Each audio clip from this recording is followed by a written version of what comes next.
Welcome to Neogen's Monday Mycotoxin and Crop Report for September 25th. This week's headlines: corn harvest slips farther behind. New mycotoxin reports in corn. Dairy feed expert provides mycotoxin overview. Harvest of all classes of wheat is basically completed. This week's Dawn in Wheat map shows confirmed reports across the producing regions this year. 96% of barley acres have been harvested, 3 points ahead of the 5-year average. Our Dawn in Barley map continues to reflect a substantial report of Pennsylvania greater than 7 parts per million. Drier, warmer weather was more prevalent this past week. Certain regions remain behind average maturity of corn development. Year-to-date RHUs reflect the delay in corn maturity. Corn development should be monitored closely under these conditions. 86% of corn has moved to the dented stage, 4 points behind the 5-year average. Colorado, South Dakota, and Wisconsin are well behind their 5-year averages.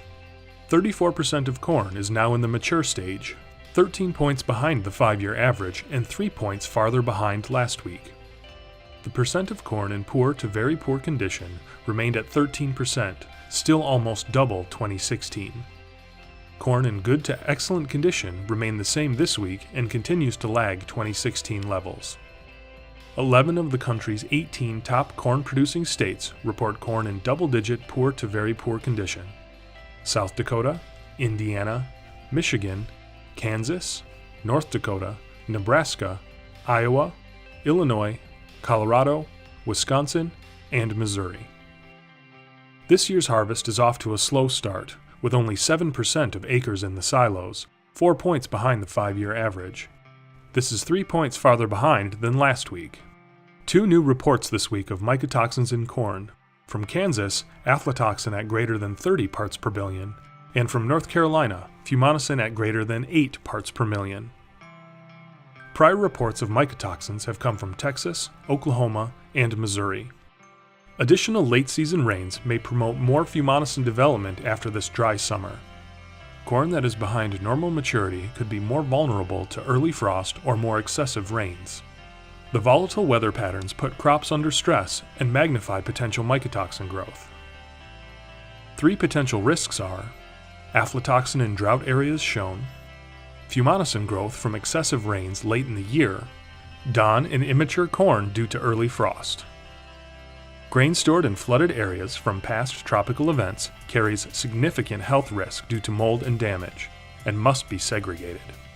Check USDA requirements for details. Watch this space each week for updates as the corn harvest advances. This is Dr. Dennis Newsback, Dairy Technology Manager for Phibro Animal Health Corporation.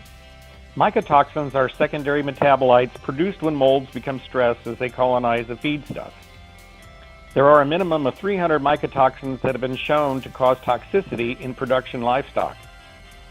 Even more secondary metabolites have been identified and haven't even begun to be studied in the animal. Generally, when a mycotoxicosis occurs, it is seldom caused by a single mycotoxin.